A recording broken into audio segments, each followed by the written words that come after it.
Hi everyone. So this afternoon I'm going to talk about anxiety. This should be kind of an interesting video. I did a Twitter poll, or not like a Twitter poll, it was like a Twitter post over on Twitter, and I basically asked, lots of people struggle with anxiety. Like, how do you think I've conquered my anxiety? Because I used to have awful anxiety, and people had a lot of suggestions, questions, and everything about it, but I thought I would just make a quick video over here and then post it over on YouTube. So, oh, hey, Brian. Let's see, lots of anxiety with this government we have. Yeah, there's always going to be reasons to be anxious about the future. There's always going to be reasons to be anxious about our lives in every different season. So my worst season was probably the last 6 years up until a year ago. That I was just racked with awful anxiety, especially around, the birth of my son. When he was younger, it was pretty debilitating, actually.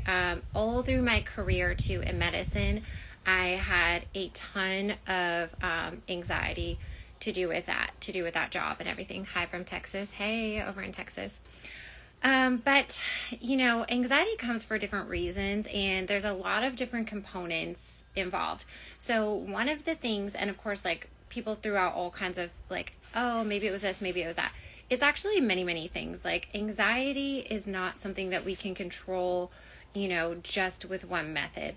It comes for a lot of, a lot of different reasons, including, just surges of stress hormones in your body, mental components, like you not getting the things that you need, living a lifestyle that, I thought I had enough battery, very foreign to what we should be living like. So for me, some of the biggest things that anyone can do, lots of people answered this over on Twitter too. Obviously, working out, eating right, limiting sugar, limiting alcohol. For me, I don't use any drugs or anything like that. And so I think that that's helped me a lot, to have really, really good mental clarity through issues. But then the other thing that people don't really realize is that and people guess all kind of stuff maybe you went to counseling, things like that. No, it wasn't counseling or anything that helped me get through my anxiety. It was literally starting to just face problems head on, and then also accept the fact that as human beings, we have a lot of emotions, a lot of, just kind of almost instinctual reactions that we are separated from. They try to separate us from our emotions, from getting angry, getting upset, telling someone just no, stop, don't do that, all those things that we're kind of trained to just no, you should just be polite about this, you should just be this way, you should just be that way. Those are very anxiety provoking, because a lot of times we are actually living at odds with what we want, from an instinctual aspect. So just getting more in tune with that was a huge thing. So just being able to say this is what I actually think, this is what I actually feel. Those types of things, I think, to me, is what really washed away all the anxiety. The other thing that I have had kind of going on for the past couple of years, especially the past year, is a lot of trials and tribulations in my life that I had to really face alone. And you would think oh, that's so hard. Actually, one person asked oh, were people in your life nicer to you to give you a chance to heal? No, the opposite, actually. A lot of people in my life basically told me you have some problems right now, but you're gonna have to face them on your own and figure it out. And I'm not saying if you have a close relationship with somebody and you do that to them, if that's your answer, it might harm your relationship with that person, but it's going to strengthen their relationship with themselves when they learn not to have to rely on other people. So you're actually doing them a favor. So anybody that told me that, as mad as I might have gotten in the time, why aren't you helping me? I wish you were here for me. Why aren't you doing this? Why aren't you doing that? I really need help right now. Yeah, that might have harmed my relationship with that specific person. But in the end, it strengthened my relationship with myself, because what we really need, what is going to cause us the least amount of anxiety, or the ability to like quash our anxieties the most, is believing in ourselves and realizing that no matter what, like, we've got this. So for me, that was like a huge one. Basically just realizing like I can rely on myself. I can get things done by myself. Like, I don't actually need people to step in and help me. And then after I started to understand and realize that, like, I didn't really have anxiety going into situations anymore. Now, when like even something, I actually remember the first time, like when my ex-husband and I like separated, and my car had a flat tire, and I was like, oh my goodness, you know, and really, like, I ended up calling AAA, but I was like so stressed out to have to deal with something on my own just after being married and everything, with all the other things going on, that I was like, you would have thought it was like the biggest deal in the world. But, you know, you go through that first flat tire, you go through that first broken thing, you go through that first, like, you know, situation that you've never been in on your own, that you've have to deal with yourself. And then after that, you're like, okay, now I have confidence about this, confidence about that, confidence about this next thing. And then you get to a point where you go through so many situations that are difficult, and you really have to rely on yourself and build your skills, that you start to realize, like, no matter what comes along, I'm gonna deal with it. So this is actually, like, just to go to my like Liberty type of like prepper friends and stuff. This is why I'm not like a prepper or anything. Like, I love living, you know, here out in the country, like on some land and everything like that. And I also know, you know, if shit hit the fan, like, I'd probably be fine out here. But I don't, like, it's not like I have a whole what's it called? Like a whole cabinet full of like food that I've saved away or anything like that. Like, I'm not a prepper. I don't have like 9 months of reserves or anything. That's because I know something else, and that is that you don't know what's going to happen. Like, we can prep for like some certain situation all day long, but I mean, I've read a lot about like the Civil War and things like that. You don't even know like what could possibly happen in a situation. They, you know, in those times, they were pillaging people's stuff, and then they were like burning their house down afterwards. So you don't know, like, if stuff really did get bad, like, would they just come pillage your stuff and burn down your house? Maybe. So what is most important is not like, oh, I have everything and I'm gonna be safe no matter what, because you don't know what could come, you know. So what matters the most is that you train yourself to be strong and capable in any situation. So that's what I try to focus on there. Let's see, something else that I was going to talk about. Hey, Samantha. Oh, you said strong woman. Thank you. Yeah, so that's mostly, I should always take notes when I do these things, but I don't. But that's most of it. Like, people, you know, you think of anxiety, and anxiety is like basically a fear that you're not going to be able to handle what comes your direction. Sorry, there was like water on here, you guys. And as long as you have faith in your abilities that you can handle anything, you're not going to feel anxious about the future. Like, and you also have to accept that you can't control everything. Like, anything could happen. Anything could come your direction. So you have to reconcile and really get to know yourself and realize, like, I would be okay no matter what happens. Like, if you believe in your heart that you have that level of resilience, then you're not going to have anxiety about the future anymore. You know, if you have things that your life has to look a certain way in order for you to be happy. I'm scared my dogs are like digging. Hold on, you guys. What did you guys find? Okay, never mind. All right, they just have like a stick, so that's cool. So if you know, like, that you don't need a lot to be happy, you're gonna be far less like nervous about the future too. So like, as long as you know, like, pretty much no matter what happens, like, I'm gonna be fine, you have that resilience factor, you have that belief in yourself, you know that you don't need like all these certain things to be happy, like, you're gonna have a lot less anxiety about the future there. So that was most of my topic. I thought I had something else I wanted to say. Oh, that's the other thing. People worry a lot about what others think about them. We all do this until, I mean, okay, like, maybe children don't, but then it gets like into us, like, through living in society, through rejection, through different relationships and stuff.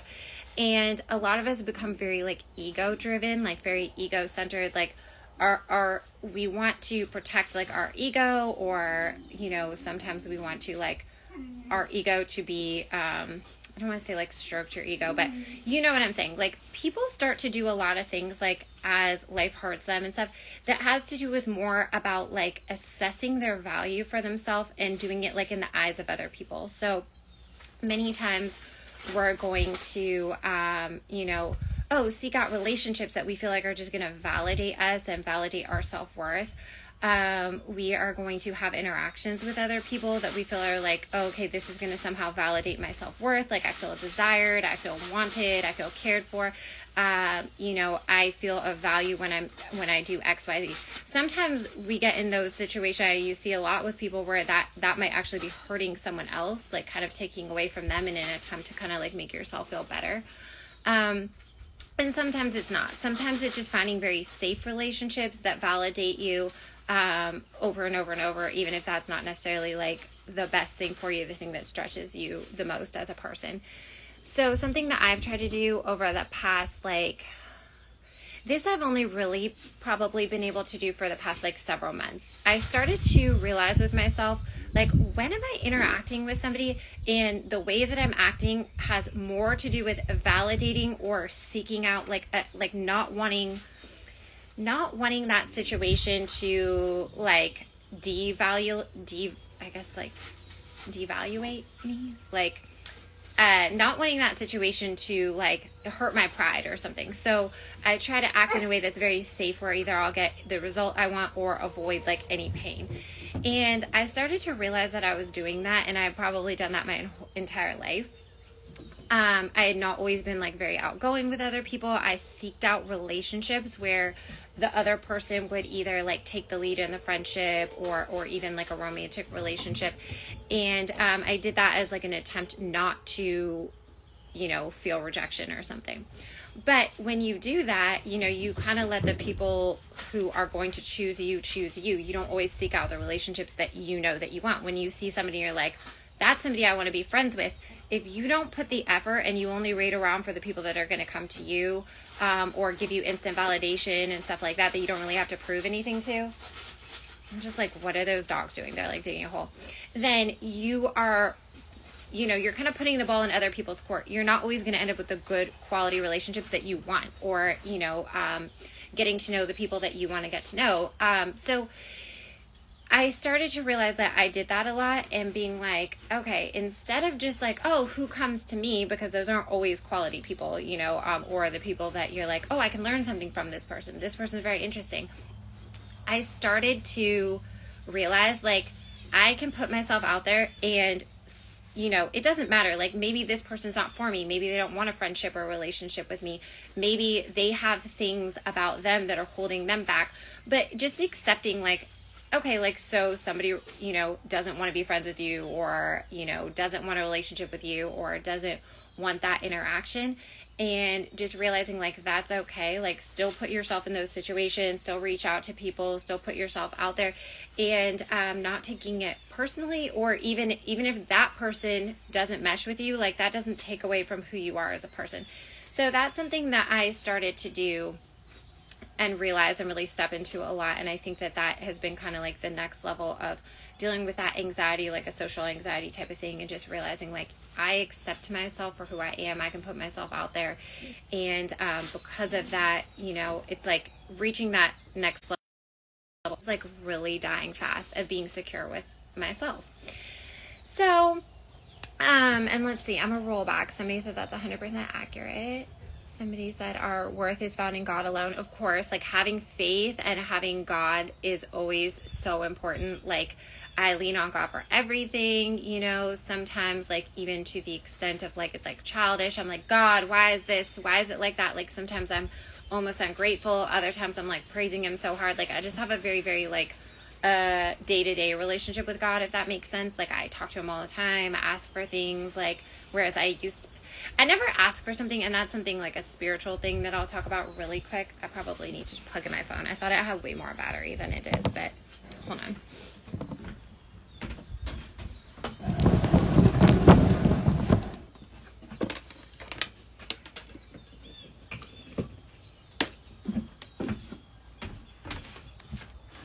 Okay, sorry about that. So that's probably something that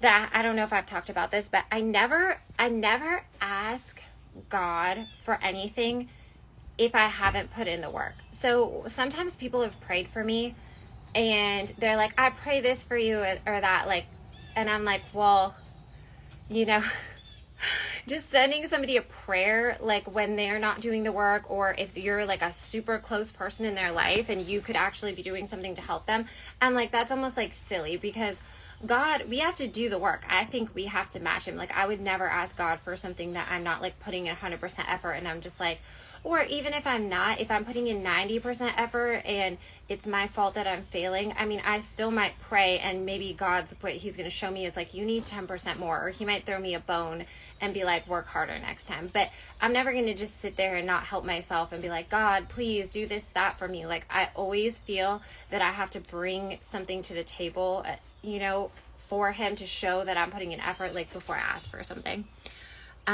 Sit and talk to him like a friend. Yes, God loves you and he always listens. Yes, he does. A lock and a key have to fit each other. If it doesn't turn, it's not because the lock is too tough or the key doesn't work. It means it's not a match. Do you mean like in relationships, friendships, or like as in like God's plan for our life? Maybe you can clarify. But yeah, so I was going to roll back to comment from James, the healthy libertarian, one of the few libertarians who doesn't hate me. And just so you guys know, I am going to be on Larry Sharp's panel tonight. We're going to be talking about, you know, is the libertarian movement growing, or is it, you know, not growing? Sunlight, health, good food, good relationships, about all we need. Yes. So those things are so important. You want to live a healthy lifestyle. So yes, so you need to eat right. You need to exercise. You need sunshine. Part of my unhappiness before in the past, like my anxiety came from like my career path, where it's like you're trying to control like the uncontrollable. I worked in healthcare. Also just the schedule there. I was like working nights. I was working, Larry Sharp tonight, 9 p.m. Eastern time. Thank you. I was working nights. I was like working all the time. I wasn't enjoying life. I wasn't outside. I wasn't like in the dirt and stuff like I am now. Like now, like, oh, you guys, my flag. You can see my flag.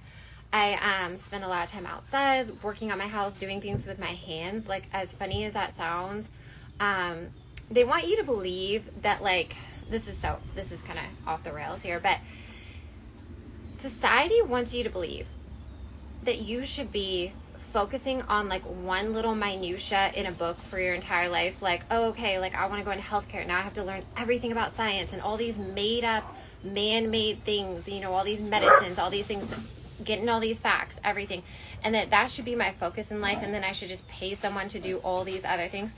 Well, I don't think that's a recipe for happiness. Like, I am so much happier. I'm like scooping my own gravel out here, you know, building things, fixing doorknobs, like building stuff on my house.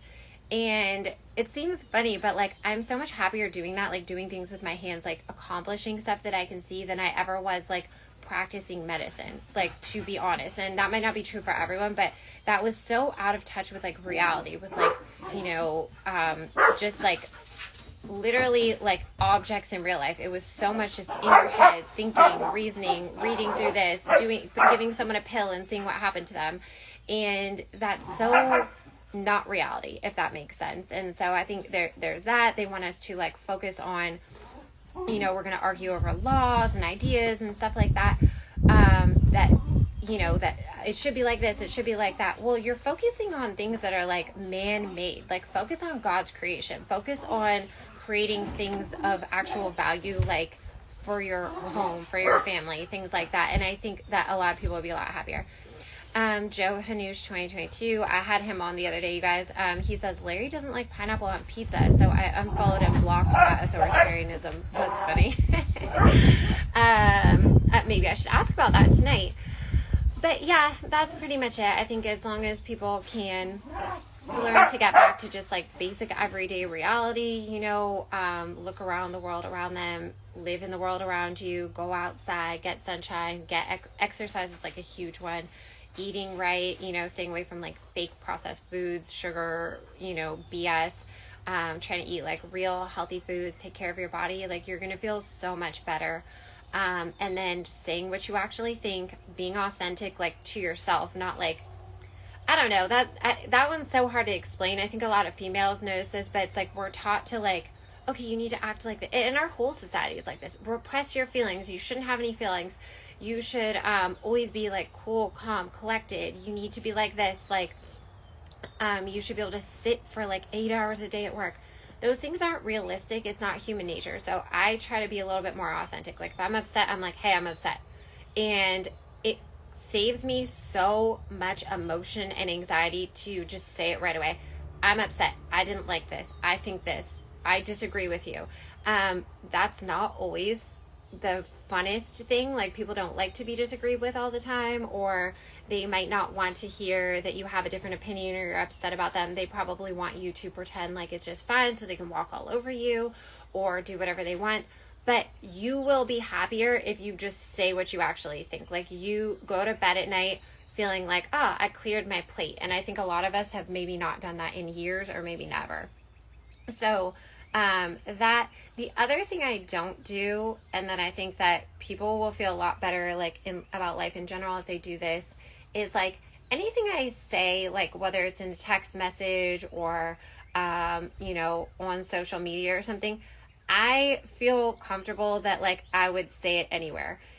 I don't go around saying one thing to this person and something else to that person and, I'll only share this with them, I'll only share that with them. I mean, of course, like context, you're not going to share everything with everybody, but that type of like authenticity to like how you actually feel, to where you just say the same thing all the time. Like, so I don't ever really worry about what I said to this person, what I said to that person, what I did here, what I did there, because it's always going to be the same message. Like, I'm not embarrassed of the things I think, say, do.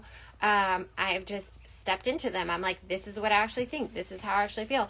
And if there's something that I was like embarrassed about, or I wouldn't want other people to know, I've come to the point where I'm just like, I'm not going to do that.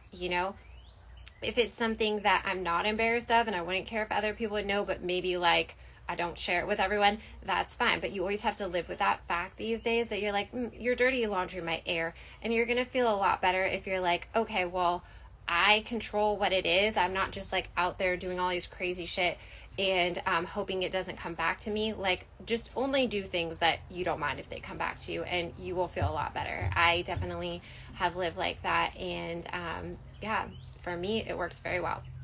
So those are just a few things. Like I said, people, again, asked, was it because people in your life were kind to you and gave you, like, time to process your emotions? No. Like, life is not going to be kind to you.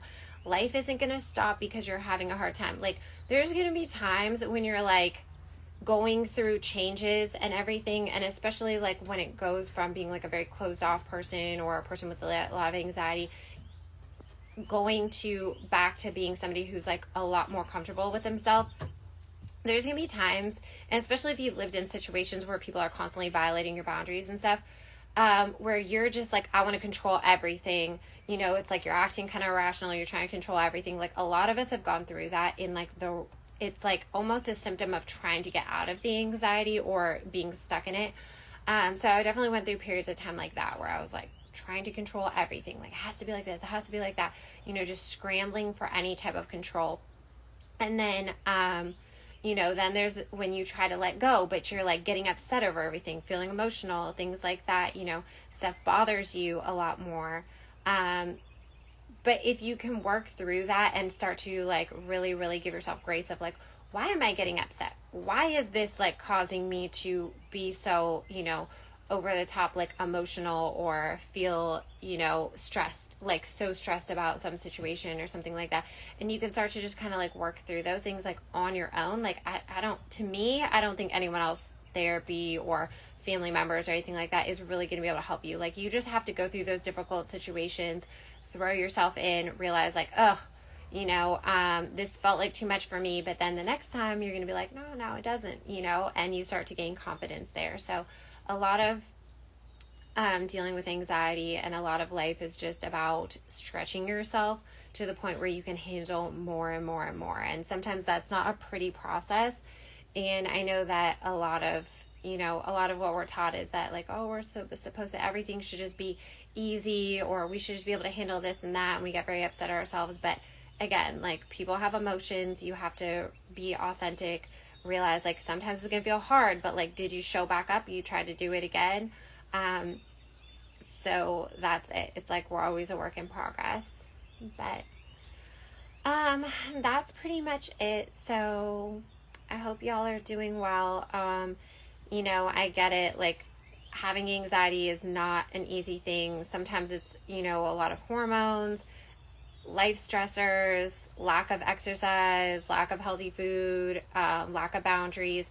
It can be a lot of different things, but always, you know, try to treat it as like a whole picture problem, in my opinion. That's how I've always gone about it. I'm like, okay, got to eat well, got to limit alcohol, got to get outside, got to work out. I have to give myself some mental breaks, have to challenge myself through hard times, have to face these problems head on, have to stop making excuses. Like, only then did I start to like really feel better and start to conquer this stuff. Now I don't have like any anxiety. It's so weird. Like, anything I'm just like, oh, okay, that might happen. This could happen. If that happens, I'll do that.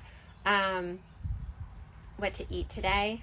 Well, I ate steak. I ate steak and potatoes. I got the potato. So y'all probably are not from Louisiana, but here we have crawfish. And when you do crawfish, there's like this like crawfish rub stuff that you put, it's like a seasoning. And everyone puts it on the potatoes and the corn too. And so good. Like, those are the best part of crawfish to me.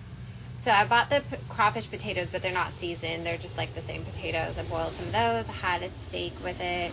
I got for the dogs too, because something that I've been telling myself I was going to do. Hey, you guys, thanks for joining. Oh no, Dave, why did you do that? Dave just got mud all over me. I let them play outside, and I'm super regretting it because now I have to give them both a bath. So let's see. I had steak and mashed yesterday. Oh, that's awesome. Yes, love steak and mashed potatoes. I just had my potatoes, like, just cut them in half. They were boiled. What was I gonna say? Food. I don't even remember. I forgot. Someone said keep shining. Someone said have a great day. You too. Oh yeah, the dogs. That's what I was gonna say. So I told myself once I moved, I was gonna make a big effort to feed the dogs and my cats healthier. Especially, I thought my cat was pregnant, but now I don't think she is. But she will be pregnant soon, because I have a boy cat and a girl cat, and they're like a year and a half, and then the boy cat's like almost a year. He's like 11 months or something. So soon I will have kittens. So I told myself I was going to start cooking for them. So today I got some ground beef. It was like on sale. You know how like if it's the last day, they take like a couple dollars off or something. And I was like, okay, I'm going to cook this for the animals, and those potatoes too. I'm going to give them some potatoes. I wanted to do sweet potatoes, but I didn't bring any knives when I moved. Like, I had only steak, like scissors, you know, and you can't really cut potatoes for that. So I need to get like a knife set and everything. But I want to do sweet potatoes for them, ground beef. I'm going to start doing for them. Probably turkey sometimes, chicken. Must be warm there. Yes, it is. It's 70 degrees. It's beautiful. But yeah, so cooking healthier for like everyone in the house. So that's going to be kind of my new thing, is like giving the pets like at least like 2 or 3 times a week, like a real good like home cooked meal. My lab rats. Oh, you're saying my lab eats, I'm assuming eats a lot of salmon and sweet potatoes. Yeah. What do I think about animal V's? Okay, so this is a topic that I talk about a lot. I don't V my animals, or take them to, yeah, your lab eats. That's your lab rats. I don't even take them to the vet, actually. Like, all my pets have not been to the vet. They are natural pets. They're all very, very healthy. Something did happen to my cat a while back, and I was like, but I knew exactly what it was. So my girl cat, Murray, she got like a rash on her chest, like all her hair fell off. And I was like, oh my gosh, how can she have allergies? Like, what is going on? Is it stress from being around the dogs? Like, what is this? And what I realized is that I had ran out. Okay, so like I had ran out of dog food prior and given the dogs cat food for like a few days. But when I ran out of cat food and gave the cats dog food, it messed her up. So like I stopped doing that and she's fine. But I always look for lifestyle stuff. I don't give them a bunch of products or anything. My dogs and everything, I just give them lots of baths, keep them clean. Like I don't give them all those like, you know, poisons like every single month or anything. I mean, I'm not saying I wouldn't. The other thing is that I'm probably going to treat my yard with diatomaceous earth because that kills like little insects and stuff. Like if you have ticks and things, like they get like what's that called? Like their exoskeletons can't handle it and everything. So I'm probably going to do that to try to, if there are any fleas or anything in my grass, to like treat it. So with diatomaceous earth, but I haven't done it yet. So, and they seem okay. But all right, well, you guys have a great day. Definitely check out Larry Sharp's episode tonight that I'm going to be on 9 p.m. Eastern Standard Time, talking about the libertarian movement. It should be pretty fun. And if you miss it, I'm sure he'll have it saved to like his YouTube or something. Great points today. Thank you for sharing. Thank you. And I don't know if I missed anything, which I might have. Sorry. This was just like very, very like off the cuff, but I wanted to kind of like go over some of those Twitter answers and talk about like my thoughts on the topic. So y'all have a great afternoon, and I'm probably going to try to do a live soon on like some actual topics, maybe like tomorrow or something. How did we find that live? Oh, somebody tagged him, Larry Sharp. I'm assuming it's going to be either streamed on his YouTube or on his Facebook or both. He's also on Twitter, Larry Sharp with an E at the end. So, all right, you guys have a fantastic afternoon.